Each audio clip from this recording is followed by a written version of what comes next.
सबैलाई मेरो नाम दिपेश, तपाईँहरू हेर्दै हुनुहुन्छ टेक्निकल बजार च्यानल र आज चाहिँ हामी वान प्लस नट CE3 लाइटको अनबक्सिङ गर्न गइरहेको छौँ। OnePlus Nord CE3 lite Nord series भन्ने बित्तिकै चाहिँ वान प्लसको मिड रेन्ज सिरिज भनेर चिनिने गरिएको छ र OnePlus Nord CE3 lite चाहिँ नट CE2 लाइटको सक्सेसर पनि हो र नट CE2 लाइट 2022मा सबैभन्दा हाइएस्ट सेलिङ फोन रहेको थियो वान प्लसको तर्फबाट। र आज चाहिँ हामीले वान प्लस नट CE3 लाइटको अनबक्सिङ गर्न गइरहेको छौँ। यसको प्राइस एन्ड भेरिएन्टको बारेमा हामी भन्ने नै छौँ। त्यसभन्दा अगाडि चाहिँ हामी यसको अनबक्स गर्छौँ। हेरौँ बक्समा हामीले के पाउँछ। यो रहेको छ वान प्लस नट CE3 लाइटको बक्स, जुन चाहिँ एक्स्ट्रा देखिन्छ हेर्दाखेरि चाहिँ। र बक्स खोल्ने बित्तिकै हामीले फर्स्टमा एउटा ब्ल्याक कलरको बक्स पाउँछौँ। त्यसभित्र चाहिँ हामीले पाउने भनेको TPU केस र तपाईँको नर्मल्ली आउने भनेको युजर गाइड्सहरू आउँछ होइन। र सिमिलर टुल पनि पाउँछौँ हामीले यसमा।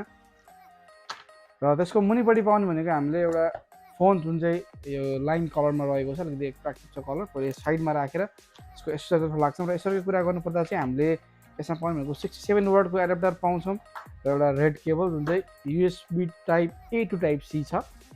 र अब हामी सबै कुरा साइडमा राखेर फोनतर्फ लाग्छौँ। र फोनको जुन इन ह्यान्ड फिल चाहिँ छ तपाईँको as compare to OnePlus Nord CE2 lite, Nord CE3 lite चाहिँ अलिकति स्क्रिन साइज ठुलो छ। One plus Nord CE2 light भन्दा चाहिँ CE3 लाइटको स्क्रिन ठुलो लाग्यो मलाई चाहिँ हातमा लिँदाखेरि पनि, र एक्चुअली पनि यो ठुलो नै छ स्क्रिन यसको चाहिँ होइन। र अब हामी यसको फोन बुट गर्छौँ र बुट गर्नुभन्दा अगाडि यसको पोर्ट्स एन्ड बटनको कुरा गर्नेछौँ। र पोर्ट्स एन्ड बटनको कुरा गर्नुपर्दा चाहिँ हामीले मुनिपट्टि टाइप C पोर्ट पाउँछौँ, त्यसको साइडमा 3.5mm ज्याक पाउँछौँ, अर्को साइडपट्टि स्पिकर ग्रिल, र राइट साइडपट्टि चाहिँ हामीले पावर बटन र फिङ्गरप्रिन्ट स्क्यानर सँगै पाउँछौँ भने अर्को साइडपट्टि चाहिँ हामीले सिम ट्रे पाउँछौँ र volume up and down button पाउँछौँ। र यो फोन चाहिँ अब बुट भइसकेको छ। र बुट हुने बित्तिकै हाम्रो जुन फर्स्टमा यसको डिस्प्ले क्वालिटी जुन चाहिँ यो IPS डिस्प्ले क्वालिटी हो, तर IPS भए तापनि यसको डिस्प्लेको जुन ब्राइटनेस चाहिँ एकदमै राम्रो छ। 680 निट्स पिक ब्राइटनेस भएको कारणले गर्दाखेरि होला डिस्प्लेको जुन ब्राइटनेस चाहिँ एकदम मजाको छ। एमोलेड जस्तो चाहिँ नदेखिए पनि तर IPS भन्दा चाहिँ राम्रो डिस्प्ले जस्तो देखिन्छ हातमा लिँदाखेरि र चलाउँदाखेरि चाहिँ होइन। र यो फोनको चाहिँ अब डिजाइन एन्ड बिल्ड क्वालिटीको कुरा गर्नुपर्दा चाहिँ यसको चाहिँ ब्याकमा चाहिँ हेर्दाखेरि यो ग्लास बिल्ड जस्तो डिजाइन देखिन्छ, तर यो हुन चाहिँ प्लास्टिक बिल्ड डिजाइन रहेको छ। यसको फ्रेम पनि यो प्लास्टिक फ्रेम छ होइन। र फ्रन्टमा चाहिँ हामीलाई ग्लास बिल्ड छ। र फ्रन्टको प्रोटेक्सनको बारेमा चाहिँ त्यस्तो खासै केही खुलाएको छैन। कर्निङ गोरिल्ला ग्लासको प्रोटेक्सन भनेर मात्र भनेको छ कम्पनीले। अब यसमा प्रोटेक्सनको बारेमा फुल्ली चाहिँ अब अलिक पछि थाहा हुनेछ। र यसको चाहिँ अब हामी बिल्ड क्वालिटीको कुरा गर्नुपर्दा यतिको प्राइस रेन्ज, अब यसको प्राइस एन्ड भेरिएन्टको कुरा गरौँ। र प्राइस एन्ड भेरिएन्टको कुरा गर्नुपर्दा चाहिँ यो नेपाल मार्केटमा दुईवटा प्राइस एन्ड भेरिएन्टमा आउँछ। एउटा 8GB ऱ्याम 128GB स्टोरेज आउँछ, जसको चाहिँ प्राइस हेर्ने हो भने चाहिँ 40,000 को अराउन्ड हुन्छ। 4999 अथवा 41,999 हुनसक्छ होइन। र अर्को आउँछ 8GB ऱ्याम 256GB स्टोरेज, जसको चाहिँ प्राइस अहिलेसम्म कन्फर्म भएको छैन। यो चाहिँ टेन्टेटिभ प्राइस हो। र यो चाहिँ हामीले कस्तो हुन्छ भन्दाखेरि अहिलेसम्म कम्पनीले केही पनि त्यस्तो बारेमा खुलाएको चाहिँ छैन, तर अब यतिसम्म प्राइस हुनसक्छ भनेर कम्पनीले भनेको कुरालाई चाहिँ हामीले भनिरहेको छौँ। र 8GB ऱ्याम 256GB को चाहिँ प्राइस भन्ने हो भने 45,999 अथवा 44,999 हुनसक्छ। योमा एउटा कुनै हुनसक्छ होइन। र यो फोनको चाहिँ प्राइस एन्ड भेरिएन्टमा जुन यो प्राइस रेन्जमा चाहिँ 8,256 नर्मली अहिले धेरैवटा ब्रान्डहरूको फोनहरू आइरहेको छ। रेडमीको नोट 12 प्रो पनि 8,256 नै आउँछ 42,000मा भने यो पनि त्यही प्राइस रेन्जमा सायद आउँछ होला मेरो विचारमा। र यसमा चाहिँ हामीले एक्स्ट्रा भन्नु हो, यसमा चाहिँ अगाडिको जुन डिस्प्लेको ब्रेकेज इन्सुरेन्स पनि पाउँछ। वान प्लसले जहिले पनि ब्रेकेज इन्सुरेन्स प्रोभाइड गरिरहेको हुन्छ। 40,000 भन्दा एबभको फोनहरू सबैमा हामीले वान प्लसको इन्सुरेन्स पाउँछौँ, ब्रेकेज इन्सुरेन्स पाउँछ। यसमा पनि हामीले ब्रेकेज इन्सुरेन्स पाउनेछौँ। र यो फोनको प्रोसेसर कुरा गर्नुपर्दाखेरि चाहिँ as compare to Nord CE2 lite यसको प्रोसेसर चाहिँ सेमै छ, अपग्रेड गरिदिएको छैन। स्न्यापड्रागन 695 प्रोसेसर 5G प्रोसेसर हो। 6nm को प्रोसेसर चाहिँ अलिकति पर्फर्मेन्स वाइज त्यस्तो नराम्रो प्रोसेसर चाहिँ होइन, राम्रै प्रोसेसर हो। मिड रेन्जमा स्टेबिलिटी एकदमै राम्रो भएको प्रोसेसर हो। र थ्रोटलिङहरू पनि एकदमै राम्रो छ यो प्रोसेसरको चाहिँ। र अब गेमिङको लागि पनि नर्मल्ली एड्रिनोको GPU हुन्छ यसमा, त्यसले गर्दाखेरि गेमिङको लागि पनि त्यस्तो प्रब्लम त हुँदैन यो फोनले। र यसपालि चाहिँ वान प्लसले गेमिङलाई भन्दा पनि क्यामेरालाई बढी फोकस गरेको देखिन्छ, किनभने क्यामेराको लेन्स यसले बढाइदिएको छ। Normally one plus Nord CE2 लाइटमा चाहिँ हामीले 64 मेगापिक्सलको क्यामेरा पाउँथ्यौँ भने यसमा चाहिँ 108 मेगापिक्सलको क्यामेरा पाउँछ, जुन चाहिँ क्यामेरा वाइज त्योभन्दा अलिकति अपग्रेड देखिन्छ। र यसको प्र्याक्टिकल्ली चाहिँ अपग्रेड छ कि छैन फिचर्स वाइज त अब हामीले अपग्रेड देखिहाल्यौँ नम्बर वाइज 64 र 108।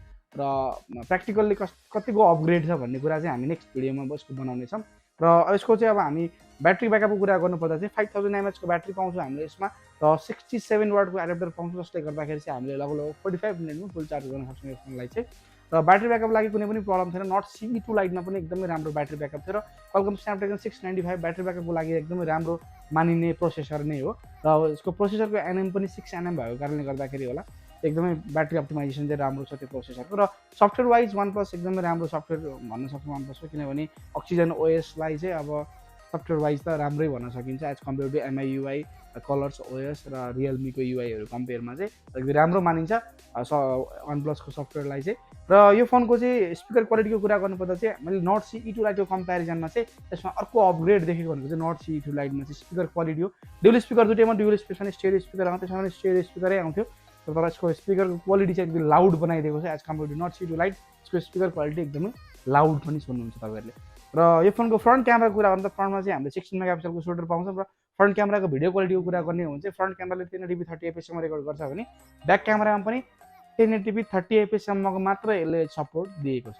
यो फोनको डिस्प्लेको साइजको कुरा गर्नुपर्दा चाहिँ यसपालि चाहिँ एकदमै ठुलो डिस्प्ले पाउँछौँ हामीले 6.72 इन्चको IPS डिस्प्ले पाउँछ। FHD+को रेजोल्युसन छ यसमा भने 505 को पिक ब्राइटनेस छ तपाईँको लोवरमा भने, हाईमा चाहिँ 650 सम्म चाहिँ यसको पिक ब्राइटनेस देखिन्छ र 389 को यसको PPI रहेको, जसले गर्दाखेरि डिस्प्ले क्वालिटी यतिको प्राइस रेन्जमा ठिकठाक नै छ। नर्मल्ली धेरैवटा ब्रान्डहरूले चाहिँ अहिले एमोलेड स्क्रिन दिन थालिसकेका छन्, यसको IPS स्क्रिन छ तर IPS स्क्रिन भए तापनि नट ब्याड चाहिँ यसको डिस्प्ले क्वालिटी नराम्रो चाहिँ छैन, भ्युइङ एङ्गलहरू पनि एकदमै राम्रो छ, तपाईँको टच रेस्पोन्स पनि राम्रो छ किनभने 120 हर्ट्जको रिफ्रेश रेट छ र 360 तपाईँको टच स्याम्पलिङ रेट छ, जसले गर्दाखेरि त्यो डिस्प्लेको रेस्पोन्स एकदमै राम्रो लाग्छ तपाईँहरूलाई चलाउँदाखेरि। त्यस्तो IPS डिस्प्ले चलाए जस्तो फिल चाहिँ हुँदैन। नट CE2 लाइटको डिस्प्ले र यसको डिस्प्लेमा चाहिँ IPS डिस्प्ले नै हो दुवै, तर यसको डिस्प्ले क्वालिटी चाहिँ अलिकति इम्प्रुभ भएको जस्तो फिल हुन्छ तपाईँहरूलाई चलाउँदाखेरि चाहिँ। र यसमा चाहिँ अलिकति नट CE2 लाइटको कम्पेयरमा अर्को एउटा चेन्ज भनेको चाहिँ नट CE2 लाइटमा हामीले चाहिँ साइड माउन्टेड साइडमा क्यामेरा पाउँथ्यौँ, यहाँ साइडमा हुन्थ्यो क्यामेरा चाहिँ फ्रन्ट क्यामेरा भने, यसको चाहिँ बिचमा रहेको तर पन्च होल क्यामेरा दिएको छ, जसले गर्दाखेरि चाहिँ क्यामेराको जुन प्लेसमेन्ट चाहिँ अलिकति राइट ठाउँमा छ जस्तो लाग्छ मलाई चाहिँ। साइडमा भन्दा चाहिँ मलाई बिचको क्यामेराको प्लेसमेन्ट चाहिँ राम्रो लाग्छ। र यसको अब ओभरअल भन्नुपर्दाखेरि चाहिँ यो प्राइस रेन्जमा आउने यो फोन चाहिँ अब जुन 2022 मा OnePlusले नट CE2 लाइटलाई चाहिँ one of the highest selling phone बनाएको थियो भने अब यसपालि 2023 मा पनि नट CE2 लाइटको चाहिँ अब कस्तो सेल हुन्छ भन्ने कुरा त अब मार्केटमा आइसकेपछि थाहा नै भइहाल्छ हामीहरूलाई। र यो फोन ओभरअल्ली यतिको प्राइसको लागि चाहिँ राम्रै फोन छ। अहिलेसम्मको प्राइस प्रेडिक्सन गर्दाखेरि चाहिँ त्यही 40 देखि 40,000 को प्राइसमा आउने फोन हो यो चाहिँ।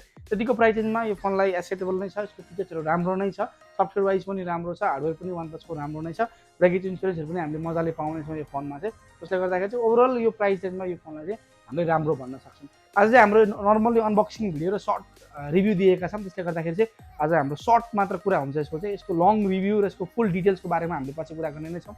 त्यो डिटेल्समा लागि हाम्रो च्यानल हेर्दै गर्नु होला। हस्, धन्यवाद।